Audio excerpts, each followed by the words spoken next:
off this subtracting integers with a quick definition here. And that definition is additive inverses. We've talked about the word inverse before, and we said that inverse means opposite. So additive inverses are numbers that when you add them, you get 0. And if you think about it, we've had this discussion about opposites before, that anytime you add a number to its opposite, you always get 0 when you do that. Okay? And that was modeled when we were using those integer chips, because you would add a black chip and a red chip, and you'd get 0. That's because you took a -1 and a +1 and you added them up. All right, so now jumping right into this, I have two problems that I want you to look at here. Since we spent yesterday using number lines and integer chips, feel free to use either one to answer these two questions. If you have another way and you feel like you can get these answers without the use of a number line or the integer chips, then go ahead. Okay, but your goal is to just solve numbers 1 and 2, and then we're going to talk about how you did it. Okay?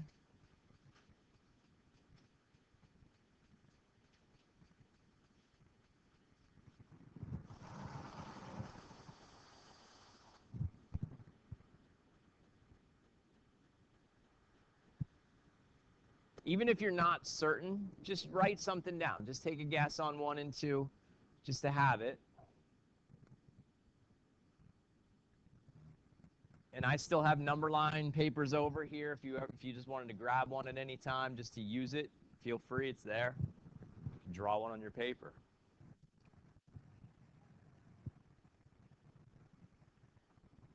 So number 1 here, 4 minus 8. What do you get when you do 4 minus 8? Luke? -4 is correct. Number 2, -5 minus 2. What do we have on this one? Roman? -7. All right, good. Just curious, how many of you, when you were doing both of these, thought of a number line? Moved on a number line? Okay? How many of you thought of the integer chips, the black and red chips? Okay? How many of you didn't think of either and have a different way of getting it? Okay? So if you do, then let's hear about it. Let's hear what are you doing to get an answer for 1 and 2 that doesn't involve the number line or the integer chips? Nolan?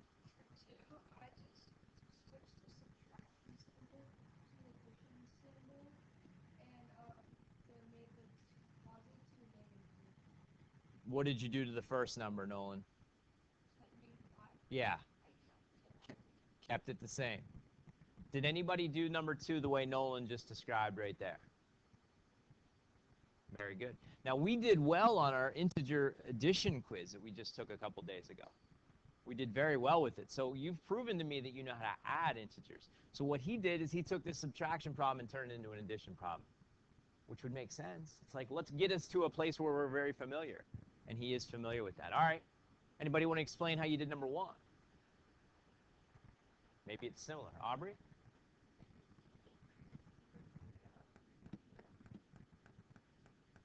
So 8 minus, say that again, Aubrey, I'm sorry.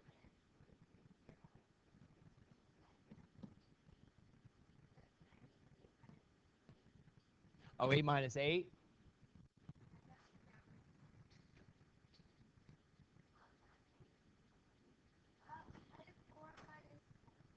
Oh, 4 minus 4. Okay. 4 minus 4, and that's your 0. And then you did what from there? And then you did 0 minus 4? Okay. So she said, all right, kind of maybe thinking number line. You're at 4, and you go back to 0. That's taking away 4. And then you take away 4 more because you had to subtract 8 in total. That works. Got us there. Different way, Graydon? Okay.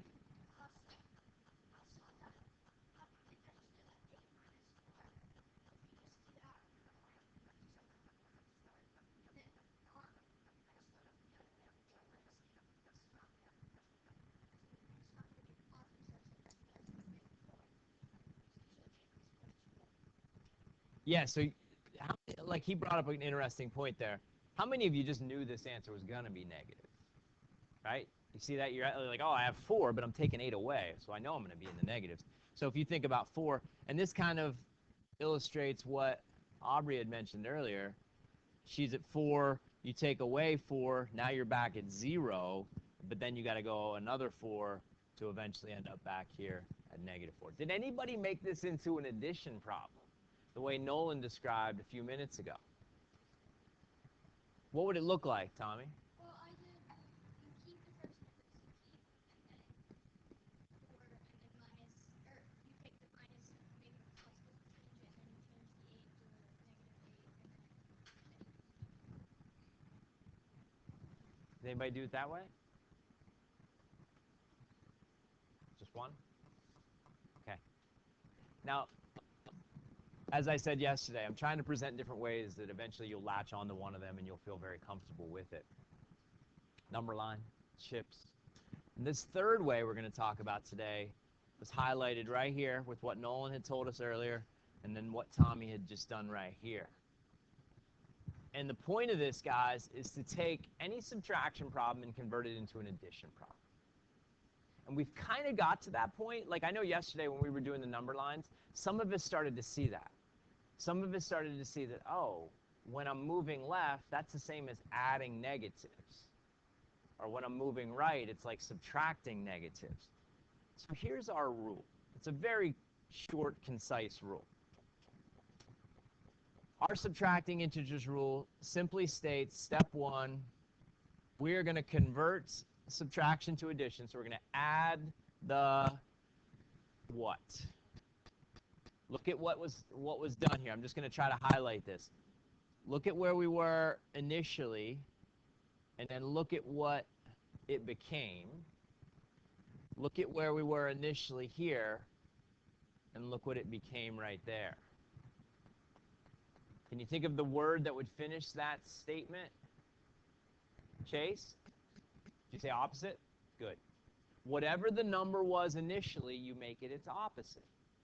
Like when Nolan changed this to plus, he changed the sign on this +2 to a -2.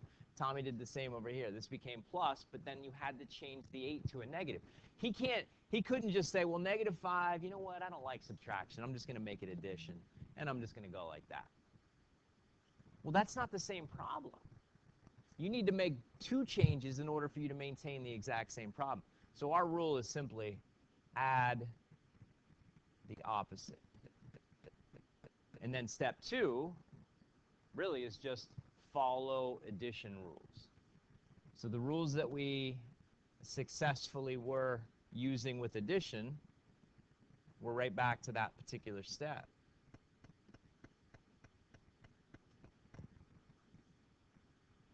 Okay? So let's try that here. Let's just go to this table. And we're going to take these 5 addition problems, or I'm sorry, subtraction problems, and convert them as an addition problem. I'll do the first one with you, and then I'm going to let you guys tackle the next set on your own. So question number 1 says 8 minus 12. Now, whether you think you know how to do this without doing this rule, that's fine. Just humor me here as we go through it. How would I write 8 minus 12 as an addition problem and still maintain the same question, or ultimately would end up being the same value? Use that rule at the top. Go ahead, Duncan.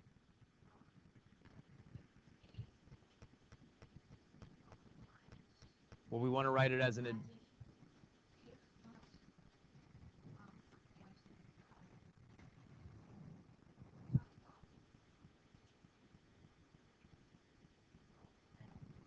So yeah, so look at this number here.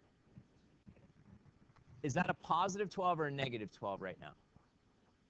It's a positive 12. So if we follow this rule right here, it's saying we keep the same first number, we change subtraction to addition, and then what would that next number end up being? Negative 12. So this problem converts into 8 plus a negative 12. 8 minus 12 is the same as saying 8 plus a negative 12. What would 8 plus negative 12 equal? A And this goes back to now addition. It's like, what was I doing with addition? Go ahead, Luke. This is -4. You might then think, oh, I use number lines when I think of it this way, or I use integer chips, like 8 black chips, 12 red chips. I've got 4 more red chips than I have black chips, therefore my answer is -4. Whatever it works, whatever has been working for you, keep using it. All right, let's take a couple minutes here. Go ahead and try these next 4.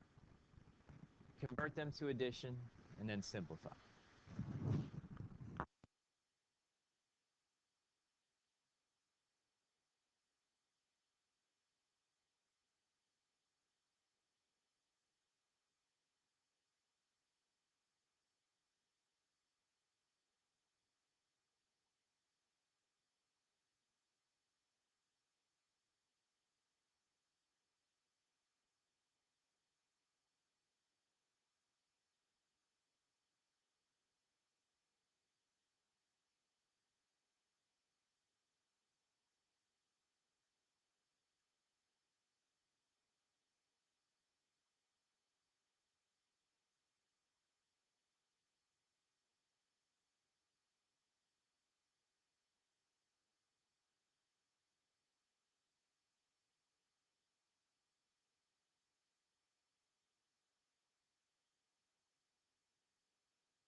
Talking about these, you may not quite be done, but at least you'll be able to follow along here. Number 2, read me your addition problem here for number 2. How did you change it, or what did you change it to, rather, for number 2? Alex, what do you have? What do you have for number 2?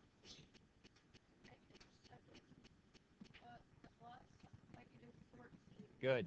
So it made it plus, but then he changed the sign of 14 to negative. Do you have the answer for that?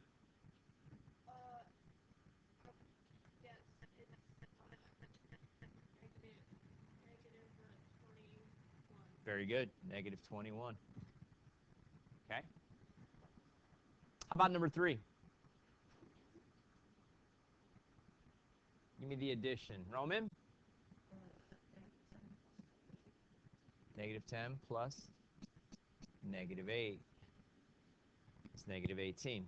Plus, and then you have to change the sign of the number after. How about number 4? Just follow this rule. Trust this rule is going to work. You might think, wait a second, I made this problem. It changed it too much here. What would the next one look like? Go ahead, Tommy.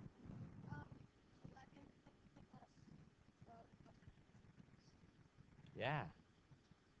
Minus a negative. And we kind of figured this out when we were doing the number line stuff and even the integer chips, when you subtract a negative, remember our bell ringer? You guys all told me, oh, when you subtract a negative, you're moving right on a number line. Well, moving right on a number line is like adding positives. Well, that's what we have here. Minus a negative 12 is the same as saying plus 12. And that's why it's just 23. All right, how about the third, or the last one there, rather? There's two numbers beyond the first. So we have three total integers we're working with here. Let's convert the whole sequence. Go ahead, Luke.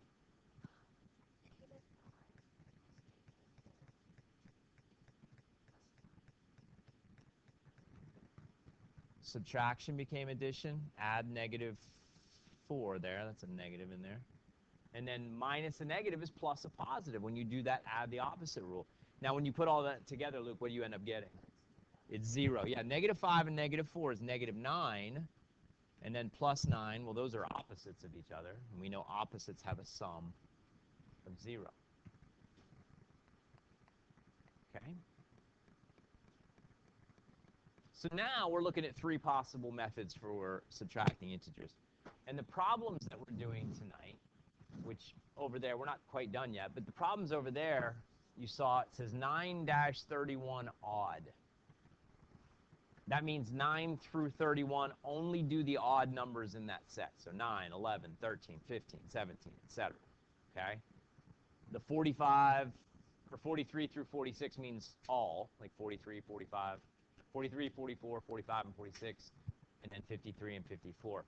But when you're doing those problems tonight, I want you to try this rule. See if you can make this rule work for you. I also have number lines available too, guys, where you can practice with number lines and use those to help you. You can think of integer chips. It's up to you.